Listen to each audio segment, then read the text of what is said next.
This video is sponsored by the subscribe button, as we are going for 20,000 subscribers by the end of 2025. What's up everybody, and welcome on to the 2025 LEGO Star Wars retirement set guide. Today I'm going over every single set that is currently known to be retiring at the end of this year, but this list of course is subject to change, and please take this video for entertainment purposes only. I am not a financial advisor, and please do not take any of this as financial advice. With all of that out of the way, let's jump right in. So up first, we have the June 2024 $16 Luke Skywalker X-Wing mech. This one is just a missed opportunity by LEGO. I don't think it's a good choice for a mech at all. I think the Luke Skywalker minifigure has been way overused, and I don't think this set will be missed by a lot of people in the community.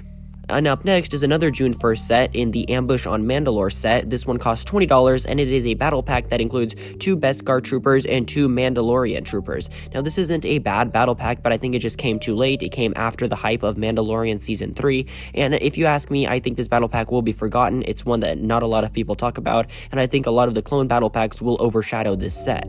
And up next is another June 1st from 2024 set. This is the Vizsla versus Moff Gideon set. This one, of course, costs $40, includes 4 minifigures, actually being 2 Praetorian guards. These 2 actually appeared in the Advent calendar from 2024, so these won't really rise in value all that much, but it does include an exclusive Moff Gideon, who I think will be quite popular in the coming years after the set's retirement. And then you also get a Vizsla, who is quite similar to his 2021 version, but not exactly similar. The build doesn't really have much going for it, so I don't think that it's really worth investing in this set if you are planning on getting the set, aside from maybe 1 copy for the Mandalorian Season 3 version of Moff Gideon.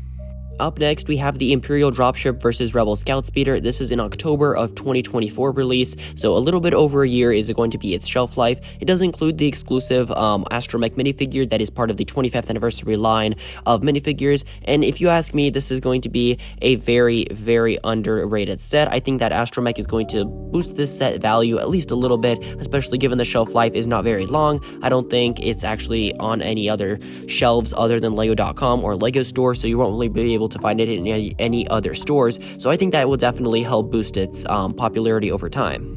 And up next is the 2020 or 2021 Darth Vader helmet. This one has been on shelves for a very long time, and in my opinion, it's a great looking helmet, but it has aged a little bit, especially as building techniques have gotten better over the past couple of years. I think there are better helmets, and this one, if you haven't already gotten it, I don't think you'll be getting it, because, I mean, it's been on sale on plenty of other retailers, and it's just been on sale for a long time. So, if you guys plan on getting this set, it's a decent model, but I do think that LEGO will probably never remake it, so if you don't already have it and you want it, I would recommend getting it this year.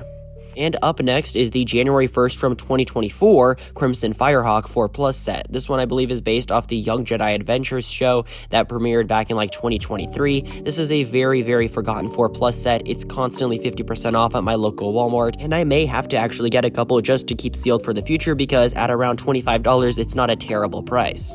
After that is the Creative Droid Builder from August of 2024. This one includes just 1 minifigure, being an exclusive young Leia from the 25th anniversary of LEGO Star Wars. This set doesn't have much going for it aside from being a good toy for kids, but I don't think it's going to be great for investors. If you guys want to pick up the young Leia for your own collection, that's not a terrible idea, but I just can't really see this set be going all that high on value after its retirement just because of 1 minifigure.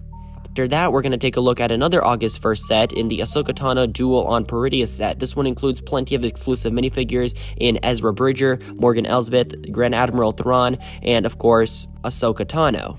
The main build of the set is nothing to be proud of, but it is honestly carried by its minifigures, so I do think that the minifigures will carry this set for a long time just due to the popularity of these characters, and the minifigs designs are not bad as well. They're really great looking characters, and I really can see the set being popular after its retirement. And coming up next is the $80 Mos Espa Pod Race diorama from May the 4th of 2024. This one had a lot of speculation and rumors back when it was rumored, and this one really fell short on a lot of people's expectations. I think a lot of people were hoping for more minifigures in these dioramas, and this diorama really fell short in that category. It's not a terrible looking set, but at $80, it's very, very overpriced for what appears to be just a giant sand build along with 2 polybag builds. I think this set won't do too great over time, especially the fact that there's really not much aside from like the quote tile that keeps it in actually going in value from somebody just parting it out. So not a huge set on my wanted list.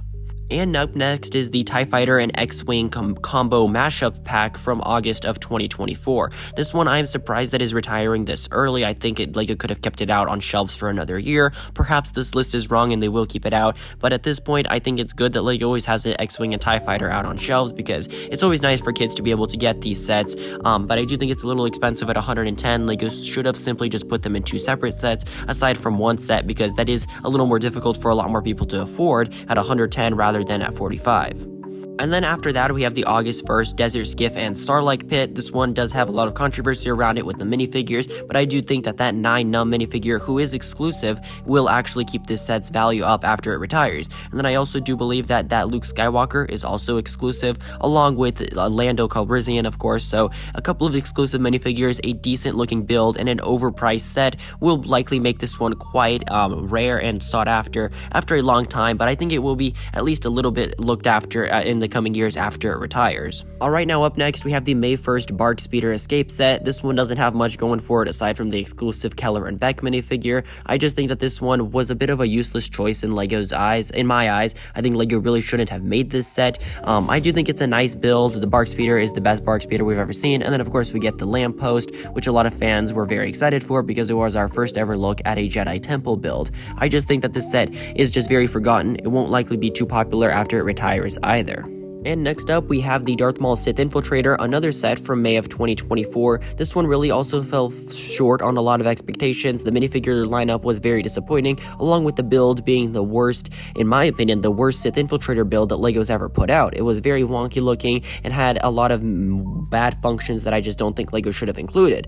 In my opinion, this set will probably go up a little bit in value after retirement, simply for the fact that it is a Sith Infiltrator and people will want it after it retires. And it's not a very long shelf life here, a little over a year and a half now, so I just think that this set will actually be quite popular after it retires. It's just, if it's a lot better at a sale, it's a lot better to get it on a sale rather than at that original full $70 price tag. Alright, now up next we have the Onyx Cinder from August of 2024. This one is based off the Skeleton Crew show and actually became quite popular after the show became a success. I think this one will do quite well after retirement, especially since all the minifigures appear to be exclusive at this time. And if Skeleton Crew ever gets a second season in a couple of years, I definitely can see this one going up in value as people scramble to get that set and the minifigures after it goes off shelves. Another retiring set is Ahsoka's T6 Jedi Shuttle from September of 2023. I'm surprised this one did not retire at the end of 2024, but I am glad that fans can actually get this one for about a year extra. I am disappointed this one's leaving because it had some really great minifigures and a good shuttle design. It is overpriced at that $80 price point, but I think it's a very good set and one that I am sad to see leave. Another retiring Ahsoka set is the Ghost and Phantom 2. This set is one of the best sets LEGO's put out in recent years, and I'm very sad to see it go. It also had a good minifig lineup, and it had a great build, along with that Ghost and Phantom 2, both two of the best builds LEGO's put out in recent years. Another set that is rumored for retirement is the September of 2023 Coruscant Guard gunship. This one had a lot of controversy due to some misprints on the minifigures, some misaccuracies, and the build itself is quite small. I can't really see this one being too popular after retirement because the Coruscant Guard gunship is not really relevant in a lot of Star Wars media these days. However, if you can find it on sale, it might be worth picking it up because I really can't see this one ever getting remade, especially due to the unpopularity that it came across, and I can see this one going up in value at least a little bit over time. Another retiring set is the UCS Razor Crest from 2022. This one costs $600 and includes just around 6,000 parts, along with a couple of exclusive minifigures. This one's been out for a while, so I think everybody who wanted it has probably picked it up as it has gone on deep sale over the past couple of years during Black Friday. The next forgotten set is the May 2023 UCS X-Wing Starfighter. This one costs $240 and includes an exclusive Pilot Luke minifigure with arm printing. I personally think this set is very underrated. It's a very good looking model. The X-Wing model is great. I just don't think too many people actually ask for this one to be made. I'm sure it became popular with just the general collector, but I think a lot of the diehard fans didn't really want this one to be remade. Nonetheless, it's a good looking model and one that I am a little sad to see leave. And then we have the midi-scale Invisible Hand from March of 2024 retiring as well. This one is one of the best midi-scale sets put out to date, and I am very sad to see this one leave shelves. I think it had great details, it had some very nice Easter eggs inside of the model, and overall for about $55, you're definitely getting your money's worth with this set. The second midi-scale retiring at the end of this year is the midi-scale Tantive 4, and I am very, very happy to see this one go. I think this one was not very asked for. I knew eventually LEGO was going to make this model as a midi-scale set. I just don't think this one was a very well accomplished one. I think it's a little wonky on its proportions, and nonetheless I still think that all the midi-scales should have included minifigures. And now the final set that is retiring at the end of this year, as currently as with the making of this video, is the May 1st $65 Droideka set. This one is one of the best looking buildable characters LEGO has put out to date, and I'm very surprised this one's retiring so soon. I think they should have kept it out an extra year, given the fact that this summer there is a rumored B1 battle droid that I think would fit in on shelves very nicely with the Droideka. But that is it for today's video, guys. Thank you guys so much for watching. If you did stay around this long, please leave a like on the video and comment your thoughts down below. With all of that out of the way, make sure to have a great rest of your day, and goodbye.